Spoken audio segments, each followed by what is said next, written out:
Welcome to Last Dawn Stories channel. In my previous life, during the bonding ceremony, my sister drugged me and took the powerful snake beast man for herself. I was left with nothing but a physically disabled pheasant beast man. Little did I know, the snake tribe was arrogant and treacherous, never truly acknowledging my sister. In her obsession to tame the snake beast man, she lost her mind and descended into madness. Meanwhile, the disabled pheasant beast man transformed into a mighty phoenix, helping me ascend to the throne and bask in endless glory. My sister was consumed by jealousy and, during the coronation ceremony, took me by surprise, slitting my throat in a spray of blood. The future throne, the supreme glory, it should all be mine. Just wait until you lose your mind, my dear sister. In this new life, she was the first to choose the wild chicken beast man, Hayden. I was speechless. Did she really think the phoenix's rebirth was so easily achieved? This time I'll claim the throne on my own. I choose him. My younger sister stood with one hand on her hip and the other pointing at Hayden,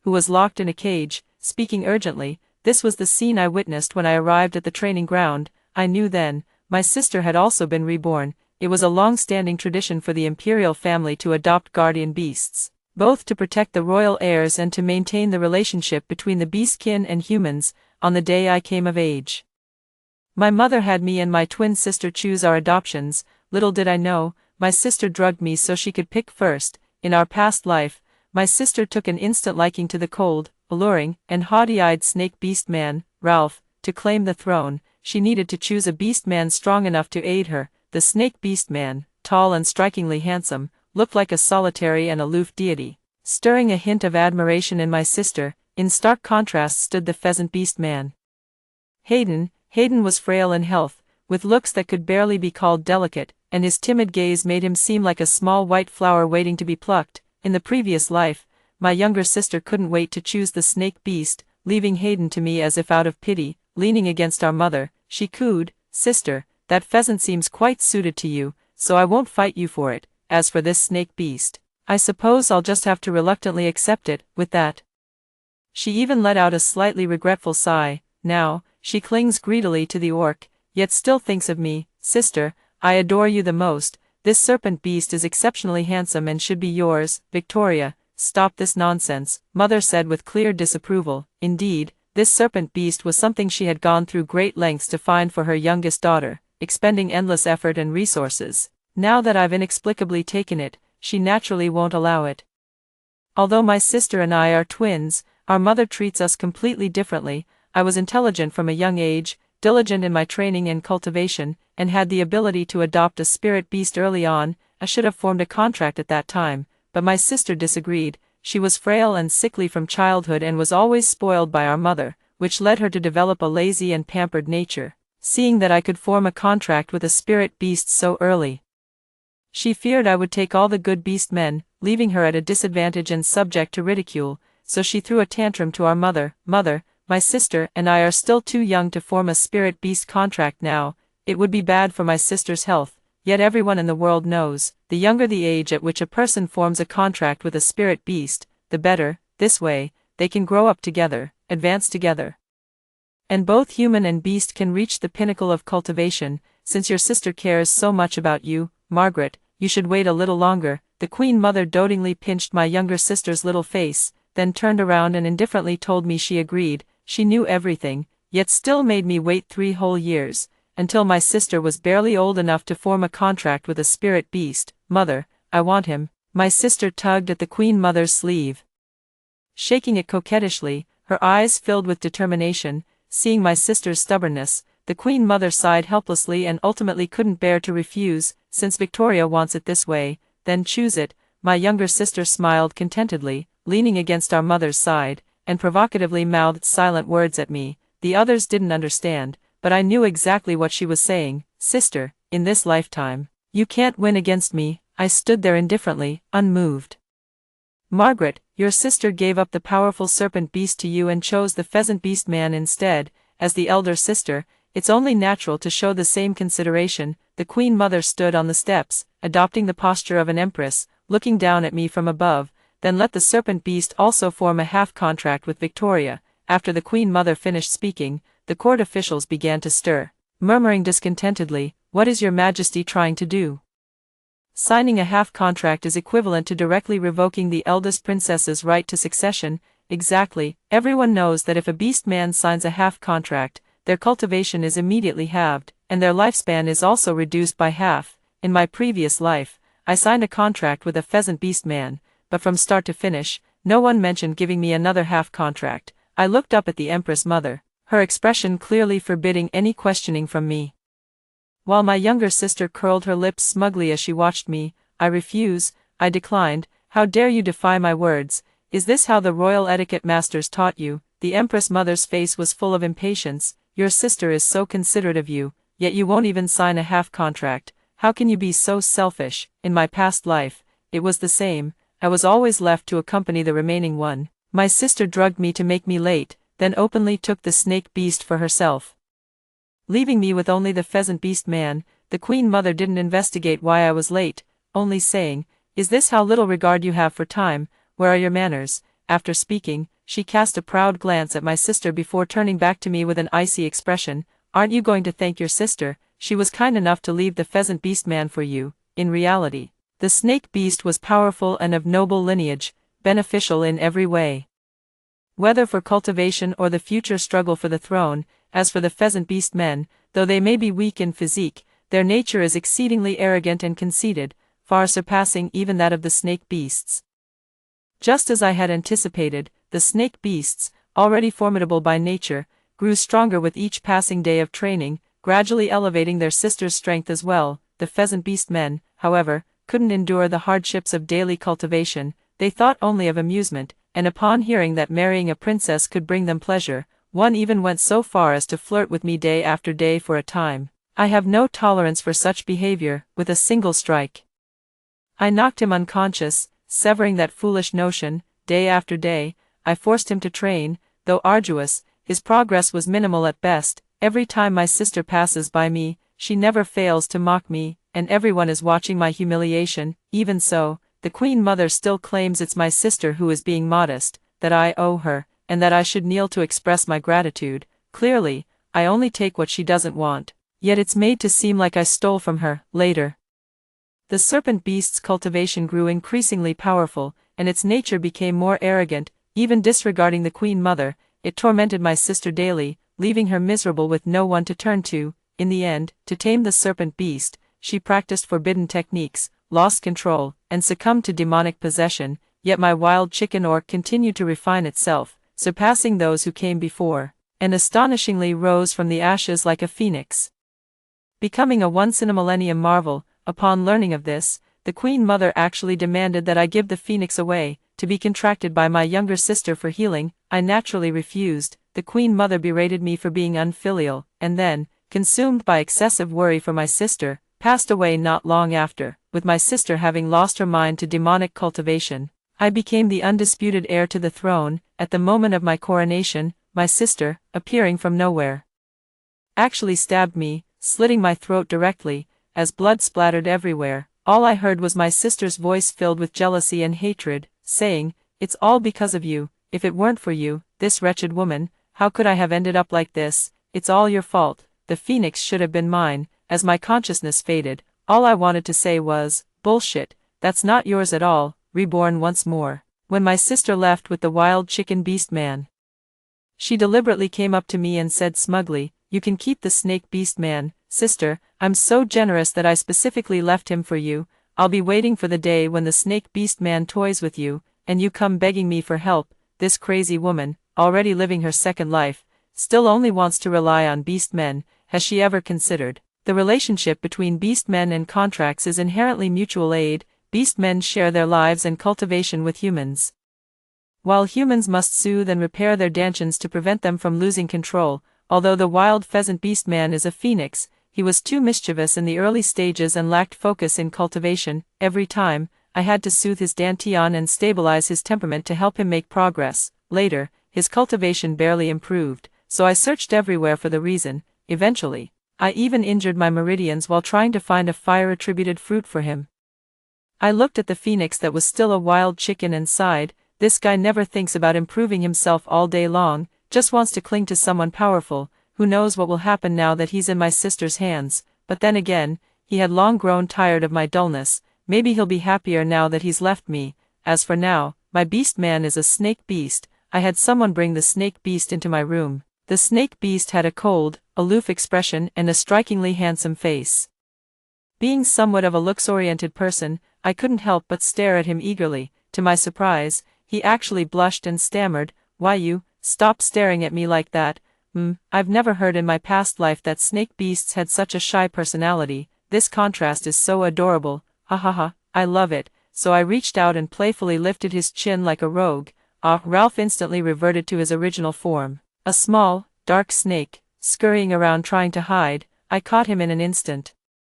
The little thing had nowhere to escape, so it could only coil tightly around my finger. So cute. I gently stroked his body with my hand, and the texture was nice, cool and smooth, like the finest silk. Stop touching, the snake said, his big round eyes filled with shyness and nervousness. "Sister, want to form a contract? I'm super easy to bond with." I frowned. Is it really this easy to form a contract? Normally, beast folk would spend enough time with their potential partner, building trust before willingly opening their dantian to form a bond. The snake, seeing my hesitation, eagerly nuzzled my fingers. I stroked it again, wondering how such an adorable snake could have been portrayed so differently in my past life. "Your Highness, the first princess, the second princess has invited you to her engagement banquet. She requests that you bring your contracted beast." The palace maid handed over my sister's invitation, bearing the names of my sister and Hayden.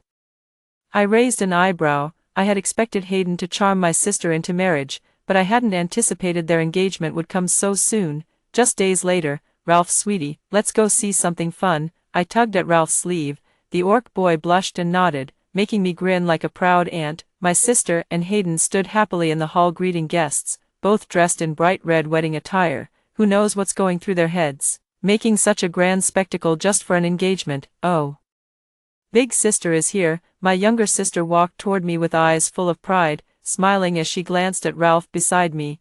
I also took a look at Ralph and noticed that he, who usually ignored others, was now scowling with obvious impatience. "Little sister seems to be doing quite well. Have you already formed a contract with your spirit beast?" As soon as I finished speaking, my sister's face darkened. She seemed about to say something but, after glancing at the surrounding guests, ultimately held back and forced a smile, saying, "No need for sister's concern, I'll be forming a contract with Hayden today." I glanced at Hayden greeting people in the distance. "Oh, what about mother? She'll be overjoyed to hear this, won't she?" Someone as shrewd as mother must have known long ago what kind of character Hayden truly is. If little sister just contracts him as a beast companion, it's no big deal. She can always form another contract with a different beast man later.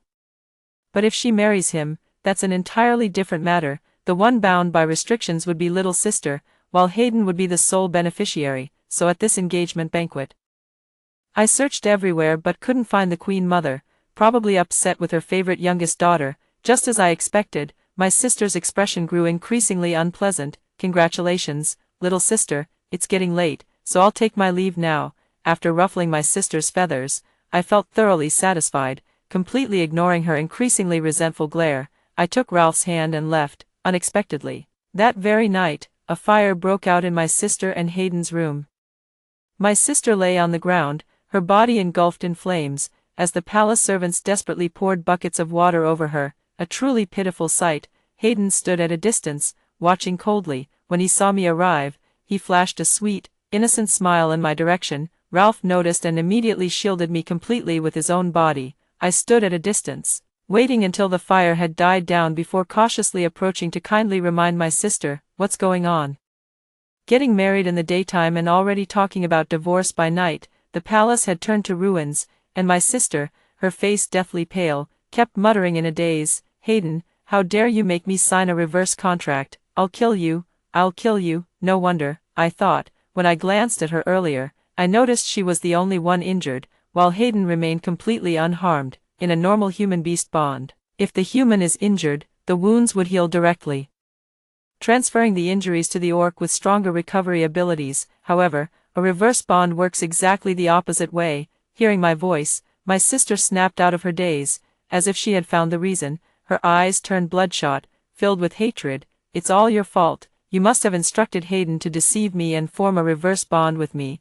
It's all because of you, you wretched woman. I'll kill you." As she spoke, My sister reached out with her charred, fire-scorched hands to grab me, but Ralph shielded me behind him. She looked at Ralph and continued, "You're protecting her, you're actually protecting her. What kind of spell has she cast on you all to make you serve her like this?" The more she spoke, the more agitated she became, her face growing increasingly twisted. Ralph watched her, his disgust deepening. "If he doesn't protect me, should he protect you instead? You were the one who abandoned him in the first place." Seeing her madness, I quietly raised a barrier. If she tried to get close to me, she would be wounded by sharp blades. The next second, she lunged at me with claws bared, but Ralph simply slapped her away with one hand. Crack! I clearly heard the sound of my sister's bones breaking and couldn't help but sigh. Even Hayden, who had cultivated into a phoenix in the previous life, didn't possess such strength. Truly, the serpent is formidable. His Majesty has arrived. The Queen Mother had just arrived when she saw her daughter being slapped away. Immediately anxious, she ordered the imperial physician to be summoned and had her daughter helped up. "Mother, it hurts so much. Am I going to die? I can't bear to leave you." With these words, the younger sister fainted. "Take the second princess back to her chambers and treat her well. If she isn't cured, I will have your heads." The Queen Mother's face was filled with distress and urgency. Although the younger sister had defied her by becoming engaged to Hayden, seeing her youngest daughter injured ultimately softened her heart. Slap! The Queen Mother slapped me directly without even considering right or wrong. "Is this how you treat your sister, letting your spirit beast attack your own flesh and blood?" I covered my burning, swollen cheek with my hand, unable to understand why the difference between daughters could be so great. In my previous life, I was toyed with by my younger sister, treated as a practice tool, while my mother only praised her for being diligent, ignoring the wounds that covered my body. But now, for some reason, she has turned her aggression towards me. I blinked my reddened eyes. "I didn't do anything. She was the one who started it. Ralph was just trying to protect me. How dare you talk back? Where have all the royal manners I taught you gone?" My mother grew even angrier and directly summoned her spirit beast. The diamond ape, the golden ape, was naturally enormous, and the Queen Mother loudly demanded of me, "Have you realized your mistake?" I clenched my fists and bit my lip. "I'm not wrong, golden ape. Tear the serpent beast apart." The Queen Mother looked at me and uttered these words, "Your Majesty, you mustn't. If the spirit beast dies, the first princess will perish as well. Indeed, Your Majesty must not do this." The crowd murmured around us, but the Empress Mother continued, "Silence.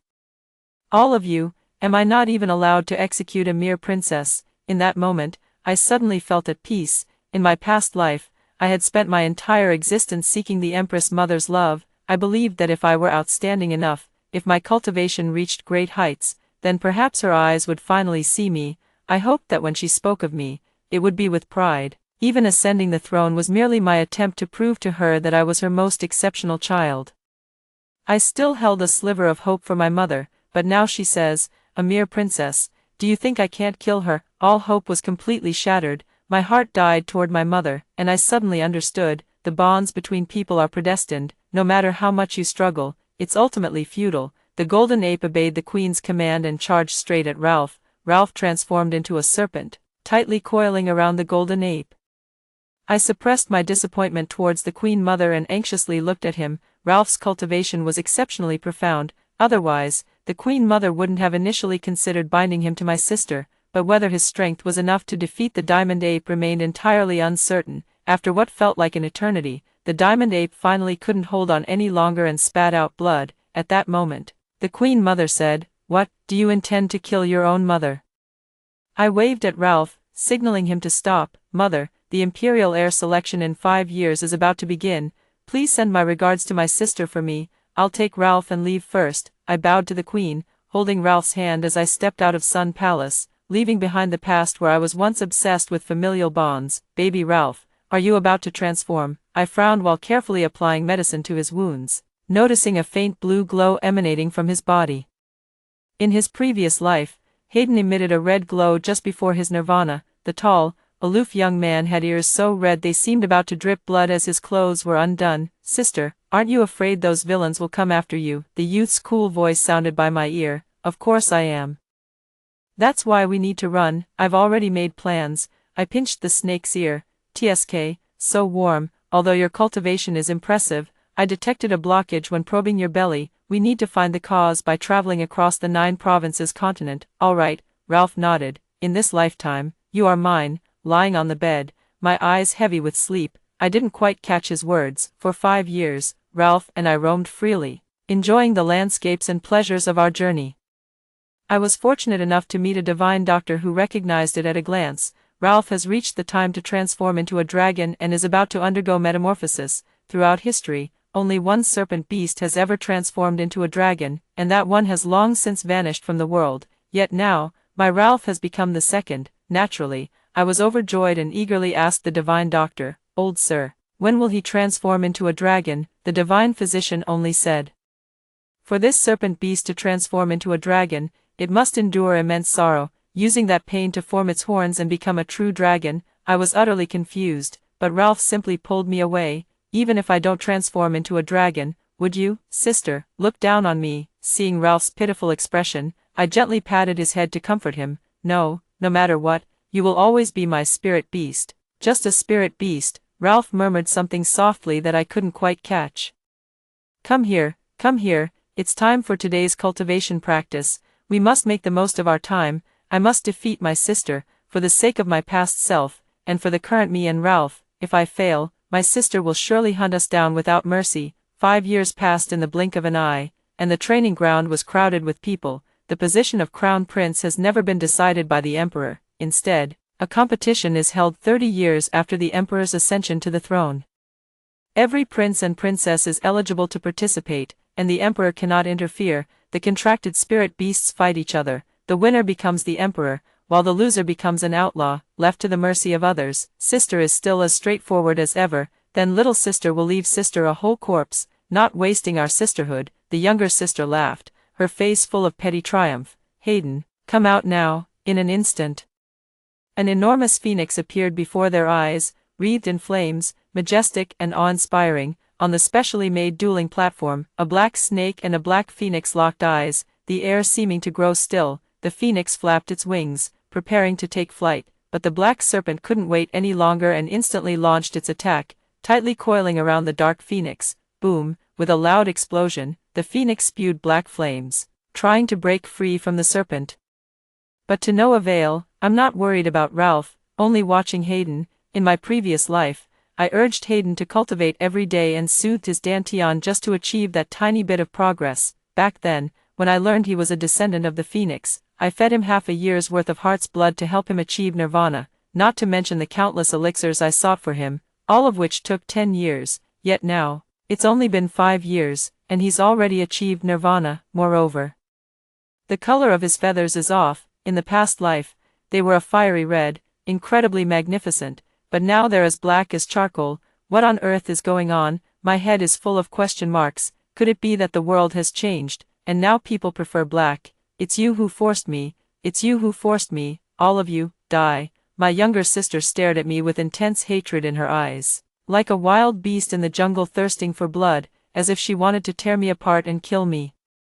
My sister took out a small orb, and the sky instantly turned black. This was a forbidden technique that even the heavens would not allow. That's the life-saving pill. That's the life-saving pill. The second princess has gone mad. Run for your lives. Run for your lives. The crowd scattered in all directions, and in an instant, the vast playground was left with only the two of us. The life-saving pill is refined from the flesh and blood of one's closest kin. The souls of the sacrificed relatives are extinguished, and when consumed by a spirit beast, it can increase their cultivation by hundreds of years. In that very moment, a phoenix's cry resounded through the heavens. Hayden's entire body radiated a scorching aura, as if enveloped by flames, except the flames were not the righteous orange-red, but black. Ralph struggled to maintain control, exerting all his strength to counterbalance as the black phoenix soared into the air. Charging toward the black serpent, seeing Ralph on the verge of defeat, I quickly drew a magic circle to channel power for him. Good, very good, sister, you actually used your life force to sustain that black snake. You truly are his devoted master. In that case, let me lend you a helping hand, sister. With these words, my younger sister raised her sword and swung it towards me. I was maintaining the formation and couldn't break free, so I could only erect a barrier for temporary protection. Yet even so, I couldn't withstand her repeated attacks. Each strike sent waves of pressure through my internal organs.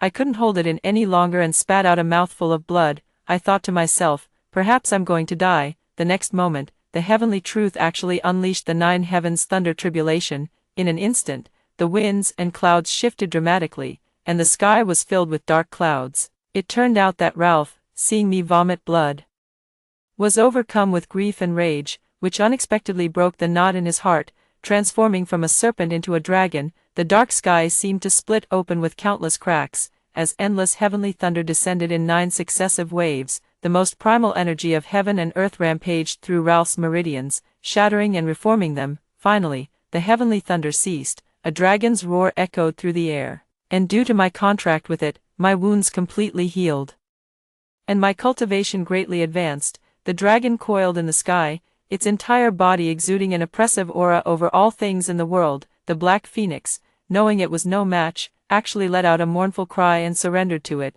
The black dragon ignored it and directly tore it apart. At the moment of death, Hayden actually transformed into human form and silently said that he regretted it. I blinked and pretended not to see.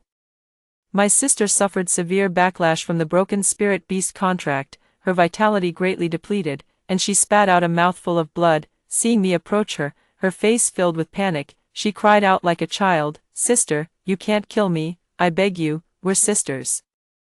I'm the only family you have left in this world." I sighed, my heart ultimately unable to harden, then live on in disgrace. "Ralph, let's go." Who would have thought? In the very next moment, my sister picked up a sword and thrust it straight at me, saying, "Sister, die." I had anticipated this long ago and instantly materialized a spiritual energy sword, piercing her heart in one strike. Why?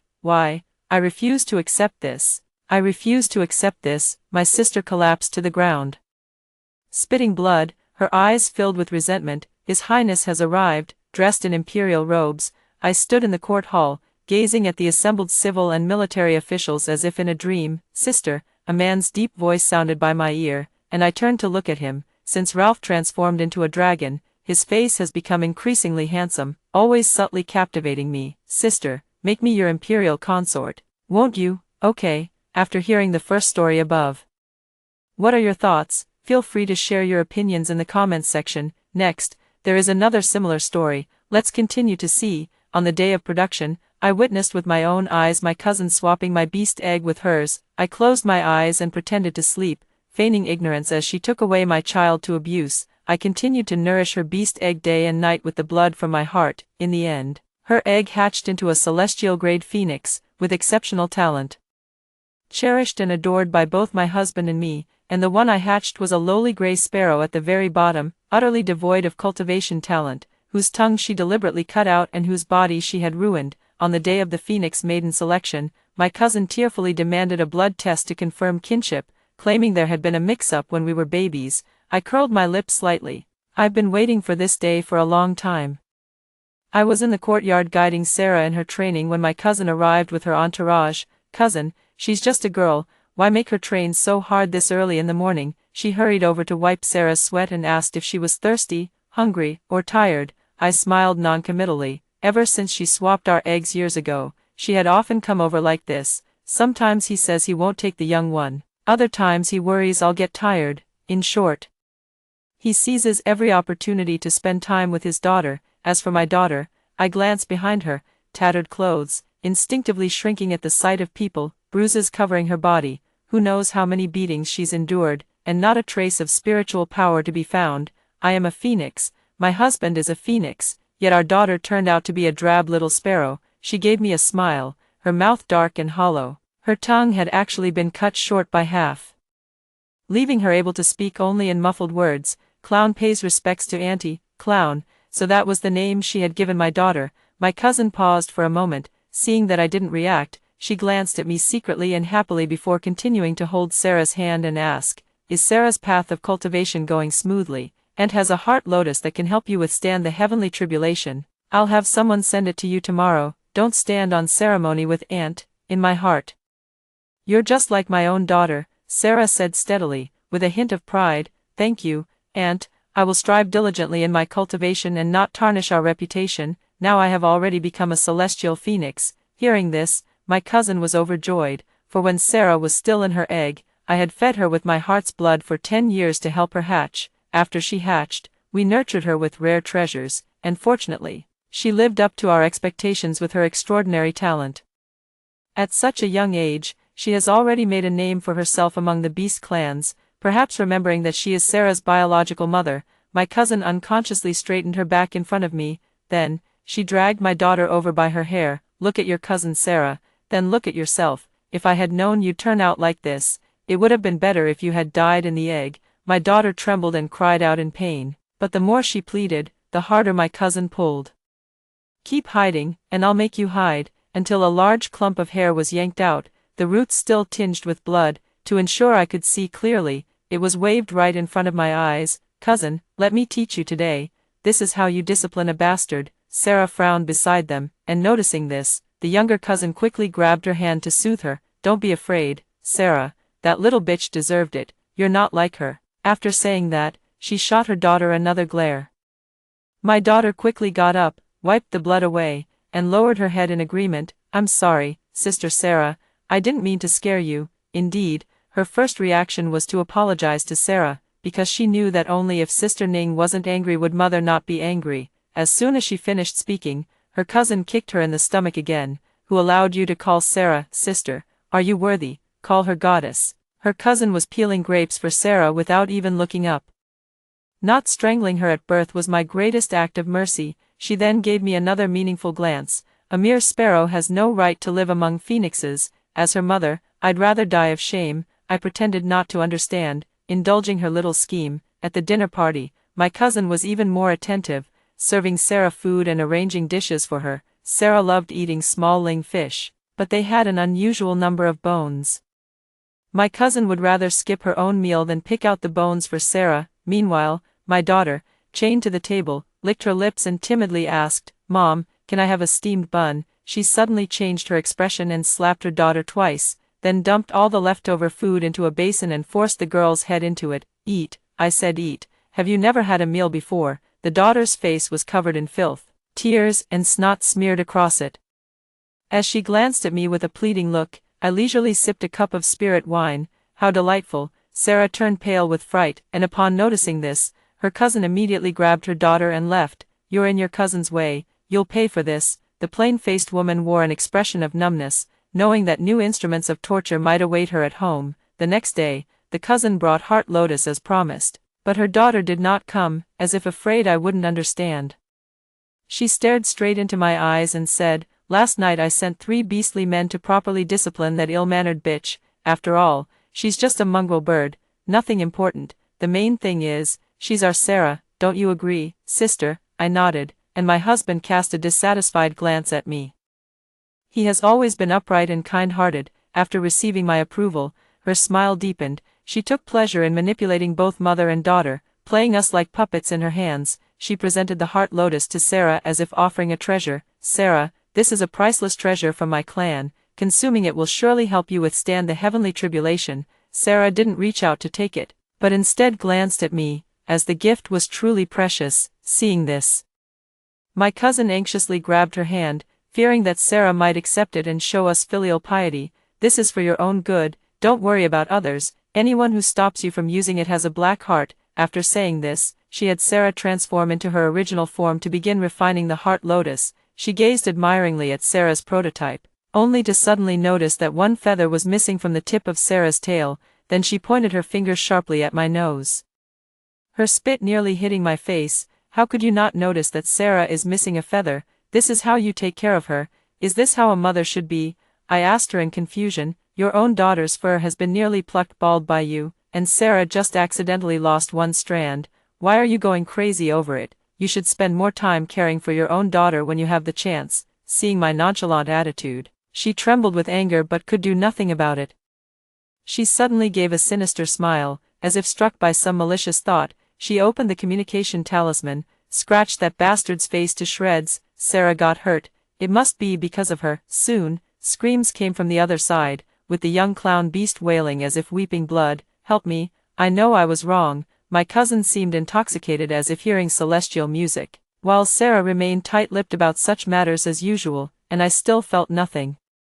After cutting off the communication talisman, my cousin's mood improved significantly, as if my daughter's screams were her remedy. "Sarah is destined to become the Phoenix Priestess. Sister should be more careful." Sarah gave her a reproachful glance. Aunt, I accidentally lost the feather, but it doesn't affect my cultivation, don't make a fuss. Her cousin was so anxious that tears nearly welled up in her eyes. How can it not matter? You must take care of your health, cousin, brother-in-law.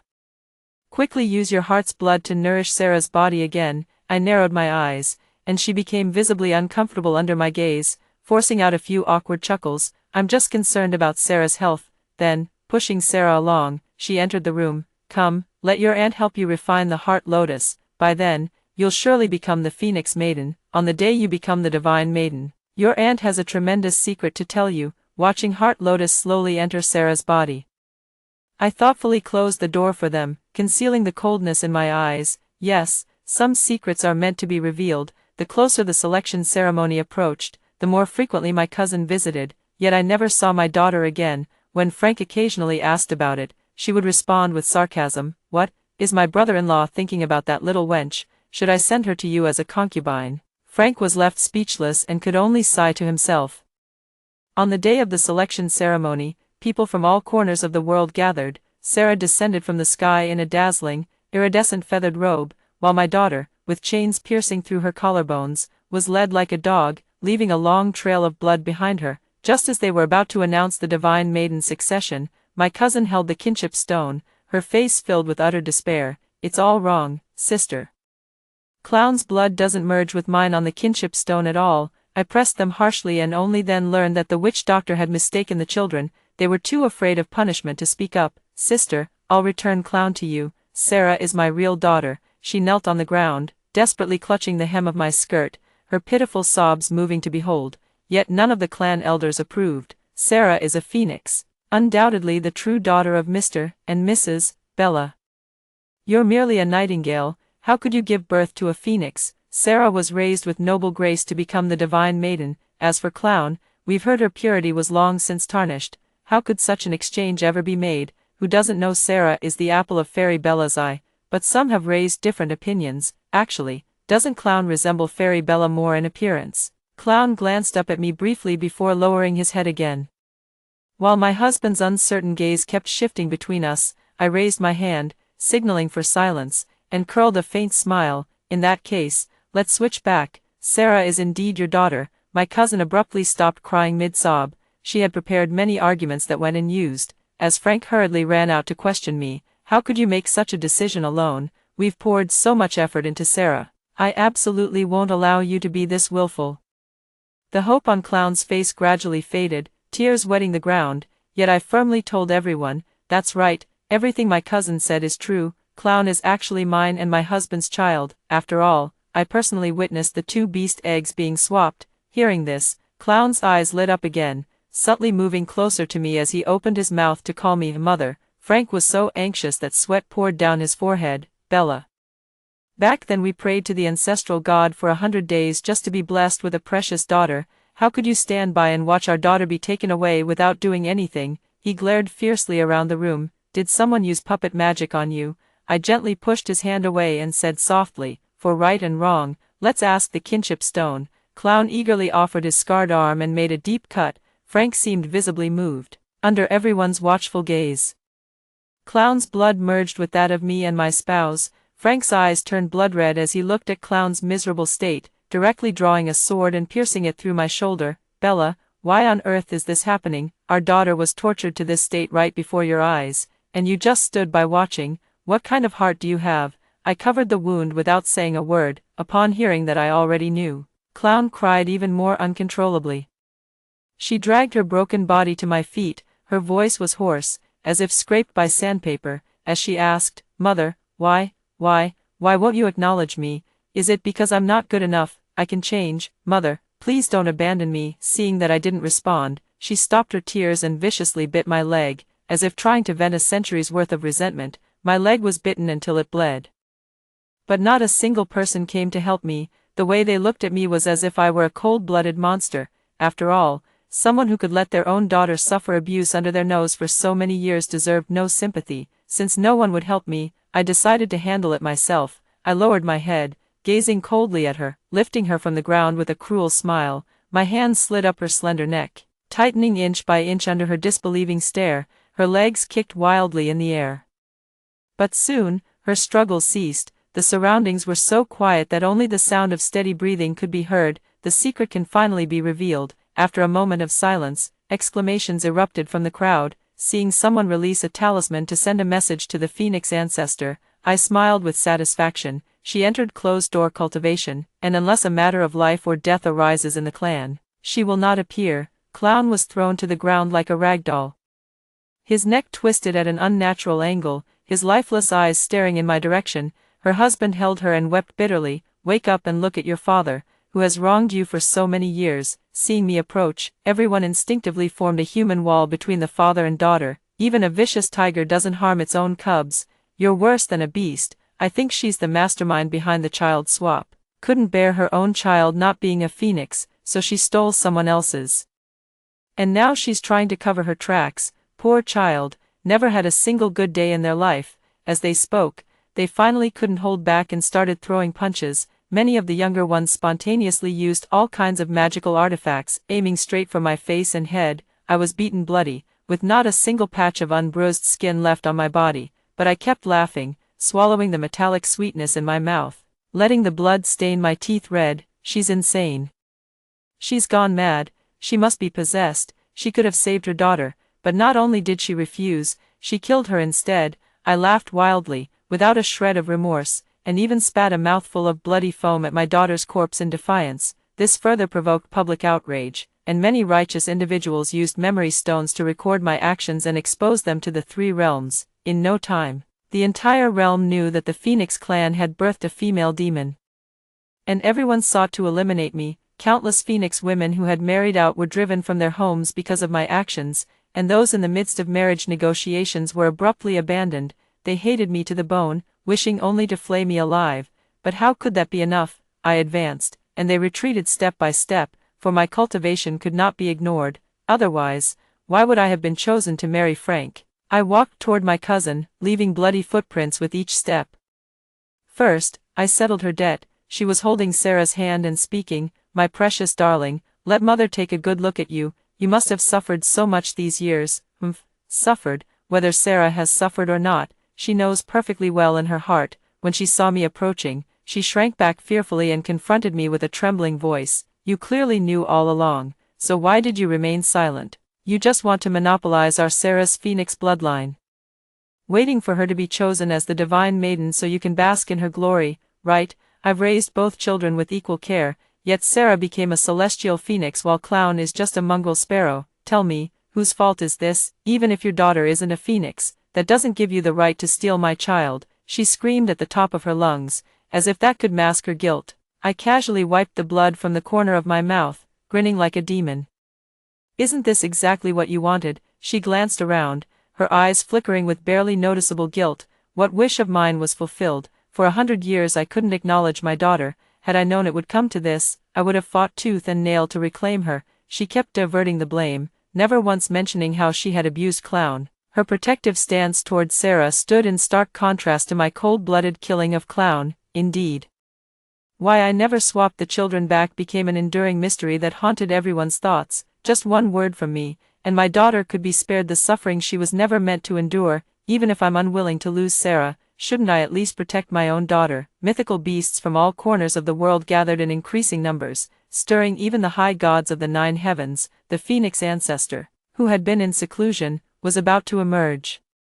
Purple lightning as thick as a child's arm coiled above my head, seemingly eager to strike me dead. I surveyed my surroundings, using my sword to prop myself up.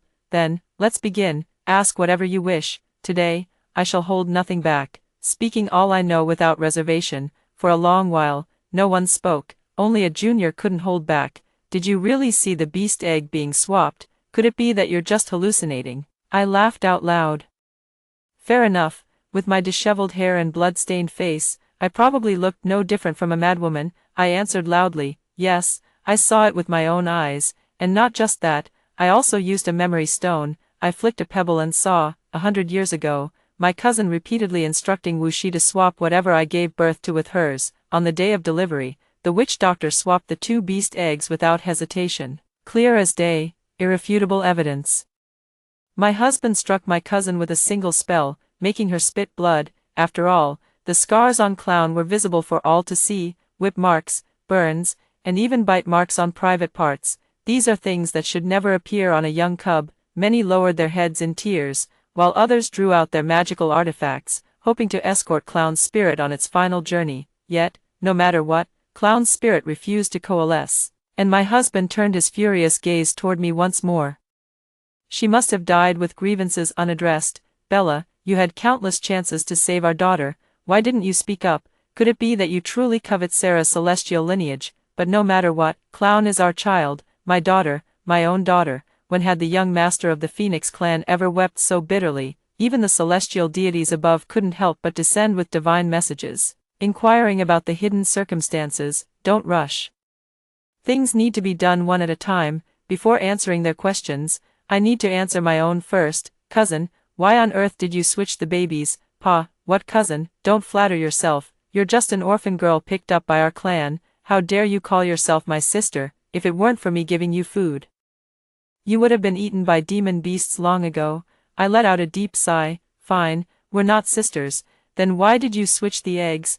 I don't believe I've ever wronged you. Her spiritual energy suddenly fluctuated violently upon hearing this. Not wronged me? In what way am I inferior to you? Do you know it was supposed to be me marrying Frank? I don't know where you came from to bewitch him. The Phoenix clan rarely bears offspring, yet you actually conceived his child. How could I let you have your way? Your daughter has been bowing and scraping to me like a dog since she was little. She comes running whenever I beckon. When I cut out her tongue, I lied and told her I'd let her call me mother in public if she let me do it. She actually believed me. Ha ha ha, what an idiot. Oh, you didn't know this, did you? When those three beasts were ravaging her, she kept crying, Mother, it hurts so much. Mother, and where were you then? You were out boating and moon-gazing with my Sarah. Every night I can't sleep unless your daughter is bleeding and crying. Bella, oh Bella, you've lost. I stared at her in confusion. Over just one man, you'd throw away all these years of sisterhood. Is it really just about one man? Frank could no longer hold back and immediately slapped her, knocking out her teeth. I never had a formal engagement with you, and with Bella. It was mutual affection. You vile woman, I'll kill you. The cousin was beaten until she spat blood and fell to the ground, while her clansmen dared not even breathe loudly. She had now made a mortal enemy of the Phoenix clan, and no one could save her. After all, my kindness to her is known far and wide. Whenever she engaged in disputes, I always stood up for her, and when she got married, I gifted her a dowry that stretched for miles. If she was wronged in her husband's family, I would seek justice for her in the name of the Phoenix Queen. Now she has finally cast aside her usual facade of fragility. She frantically questioned Frank. Yes, I'm shameless, but what kind of good person is that Bella anyway, worth you defending her like this? Her words turned everyone's criticism toward me. Indeed, I had already discovered it long ago, something that could have been settled 100 years ago. Why wait until today? Frank turned around, his eyes brimming with sorrow. Bella, I'll believe whatever you say, even after all this. Lord Frank still harbors such deep affection for this woman. His devotion is truly unparalleled. Despite the gruesome scene, many unwed beastkin maidens still blushed as they gazed at him. Perhaps to express his love for me, he directly threw away his sword, reduced 80% of his power, and opened his arms to approach me, wanting to embrace me. Bella, come here, come to your husband. You must have been bewitched, right? We suffered so much to conceive a beast egg. How could you just stand by and watch it be taken away without doing anything? Do you remember when you were pregnant? We came up with 5 or 6 names for our daughter together, and even followed human customs by burying a jar of daughter red wine for her. Have you forgotten all that? His eyes filled with deep affection. He set the stage perfectly for me. All I had to do was admit that I had been framed and deceived by my cousin, and everything would be resolved. Even the long silent Phoenix ancestor spoke up. You can have more children in the future. For now, let Frank examine your condition. Lost in thought, I dropped the sword in my hand as Frank slowly approached me. My cousin struggled and screamed. Why do you still like her so much? She's just a bitch too. Frank cast a silencing spell, sealing her mouth, and continued to move closer to me. Finally, he was just a fist's distance away from me. He reached out, pulled me into his arms, and gently comforted me. Bella, have I done something wrong? I know I've been busy with official duties and have neglected you. You can hit me or scold me, but how could you let the child suffer like that? I know you must have your reasons. Don't worry, take your time and tell me. His voice grew increasingly gentle as he secretly formed a sleep-inducing spell behind his back. My pupils began to glaze over. But then I bit my tongue hard to snap back to awareness. Her arms encircled his waist, her breath warm and fragrant against his ear, sending shivers down his spine. "Frank, will you give me anything I want?" He smiled and agreed. "Bella, as long as I have it." I changed my fingers into claws, gripping his vital point, my voice icy cold. "Even if it costs your life." The people around were startled by this sudden turn of events, their gazes filled with deep disgust as they looked at me. I must have been too tactless. Frank was so devoted and went to great lengths to protect me. If only I had yielded, I would have been the Phoenix Queen again. Even though I had him by the throat, Frank remained composed. "Bella, whatever grievances you hold against me, I accept them all. In this lifetime, to have known and understood you, even if I were to die in your arms, I would have no regrets." His eyes brimmed with sincerity. Had I not regained my memories, I might have truly been deceived by him. Seeing my prolonged silence, even the Phoenix ancestor grew restless. She looked at me with kindness. "Child, if you have any grievances, tell me, and I'll stand up for you." TSK, she really has quite the nerve. Does she think I didn't notice the malice in her eyes? Frank nodded repeatedly. "Bella, if you have any grievances, speak them out. Let the ancestors scold or beat me, but I truly cannot lose you." His deep affection made me feel utterly nauseated. And the surrounding gazes seemed capable of killing me. If I didn't still have Frank as a hostage, I would likely have been utterly annihilated. No one gave up on persuading me. After all, I held the future of the Phoenix clan in my hands. "Fairy Bella, you can always have more children. If this one isn't a phoenix, the next one surely will be. Besides, the bond of upbringing is stronger than that of birth. Sarah will definitely be filial to you. It's all that Oriol's fault."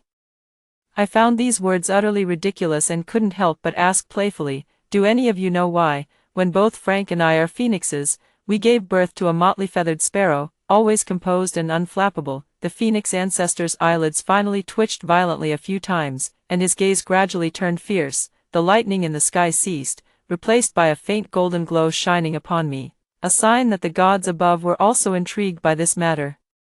I didn't want to keep anyone in suspense, so I shouted it out loud. "Of course, it's because Frank's true form is nothing but a scruffy little sparrow." Everyone looked at me as if I were a madwoman. Even Frank couldn't help but chuckle. Contrary to expectations, there was no uproar. The words fell like a pebble into the ocean, causing not a single ripple.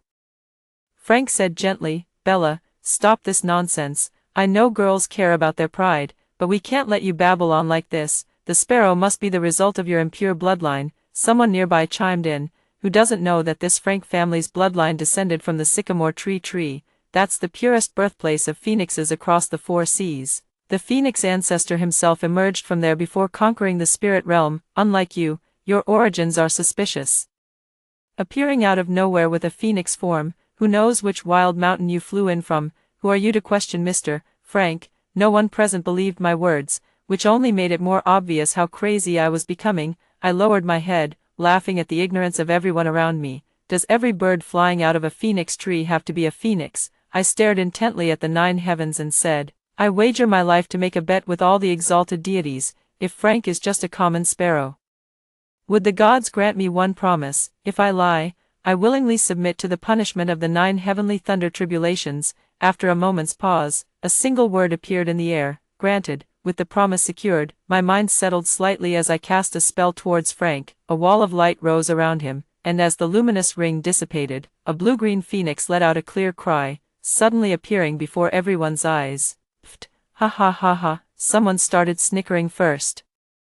And even the golden light in the sky dimmed slightly, as if finding it all rather dull. The azure phoenix spoke helplessly in human tongue. "Bella, had enough fun. Your husband hasn't revealed his true form in years. Now that you've seen it, be a good girl and come home with me." "All right, let bygones be bygones for today's matter, and no one present will reveal it." As he spoke, he leaned in to get close to me. "In the past, when we were deeply in love, we would often nestle together cheek to cheek, but now I only felt disgust." I pushed his head away fiercely and spat out a sentence through gritted teeth. "You thief." Before anyone could stop me, I reached out and directly extracted his inner core. A radiant, blood-stained pearl now rested in the palm of my hand. "You insolent wretch, how dare you, having openly slaughtered the young master of the Phoenix clan?" I could feel the impending divine retribution.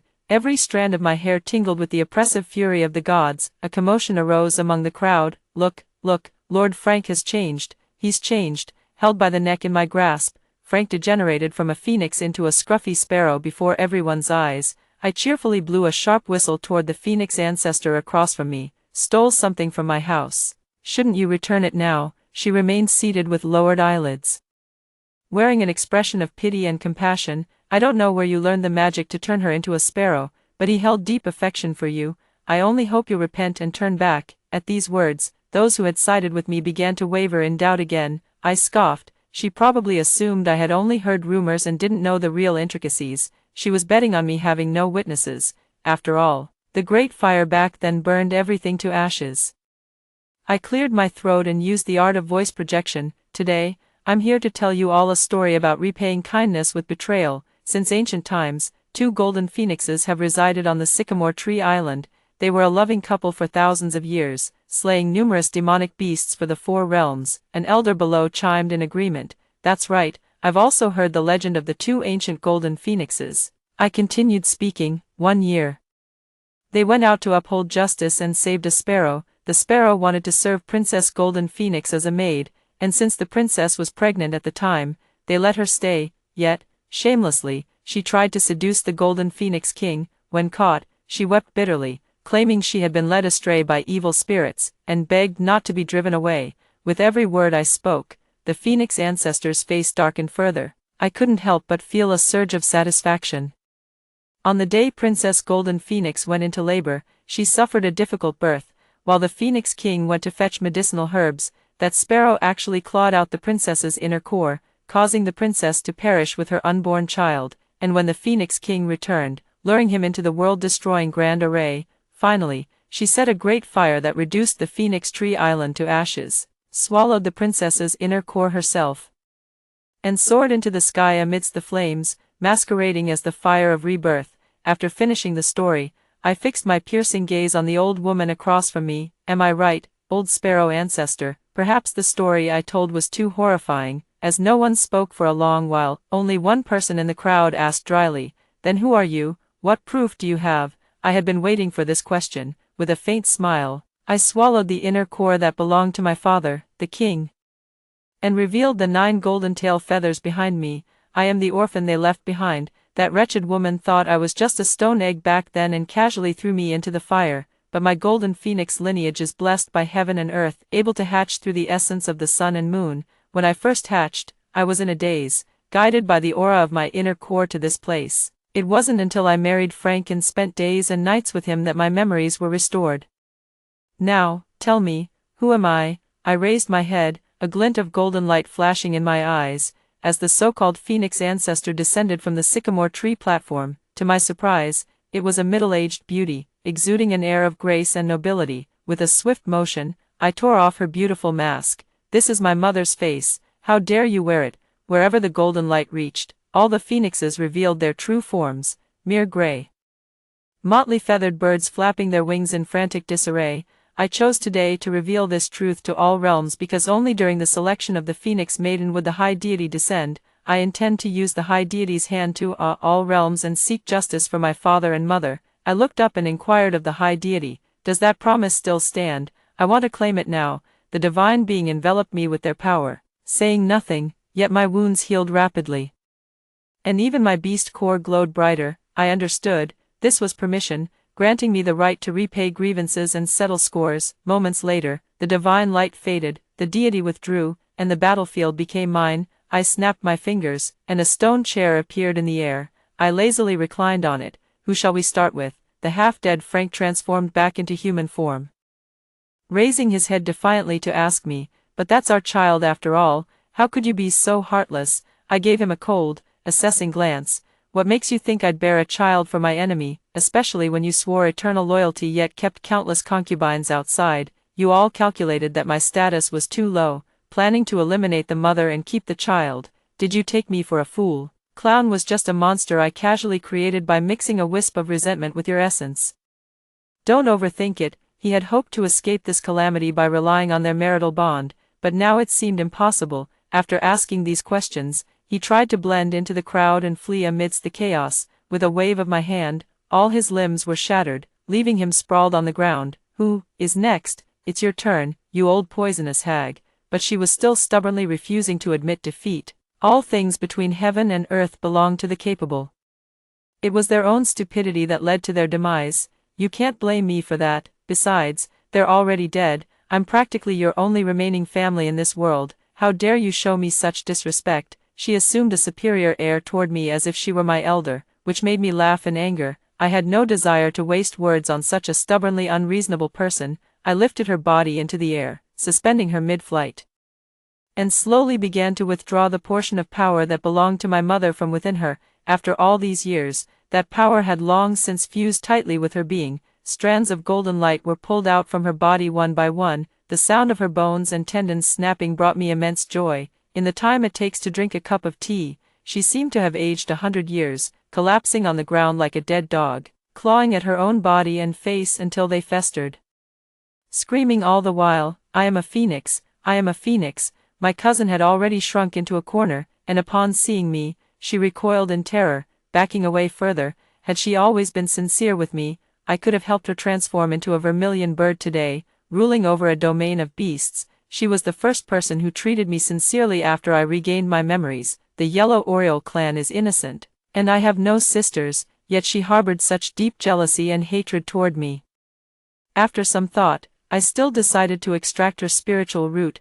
Originally, like other bird clans, she could have gradually cultivated to undergo tribulations and become a vermilion bird or a phoenix, but given her temperament, if her cultivation had advanced, she would have surely become a calamity. After crippling her spiritual root, her cultivation would forever remain stagnant. Now that worldly affairs are settled, the vast lands and seas seem nothing but a pile of mud to me. You scheme against me, I scheme against you. It's all filth. It's time for me to return to Phoenix Island to pay respects to my parents. Spending the rest of my days with them will be enough. Just as I turned to leave, someone tugged at my clothes. It was Sarah. My feelings toward this child are complicated. It's true she took my heart's blood, and it's also true I used her to scheme against my cousin. So much has happened today. Yet she never wavered like others, only gazing at me with sorrow. I just barely heard her whisper one small sentence, "Mother, can you take me with you? I'll be good." Just like before, I let out a long sigh. The path of cultivation is long and arduous. Having a daughter seems quite nice. Years later, the high god descended to the mortal realm to travel, and upon returning, asked me, "Wife, daughter, would you be willing to follow your father to reside in the ancient realm?" That's all the story. What do you think of this story? Share with me in the comments section. What would you do if you were in this situation? Looking forward to hearing from you. If you like this story, don't forget to like it, share it, and subscribe to my channel. See you next time.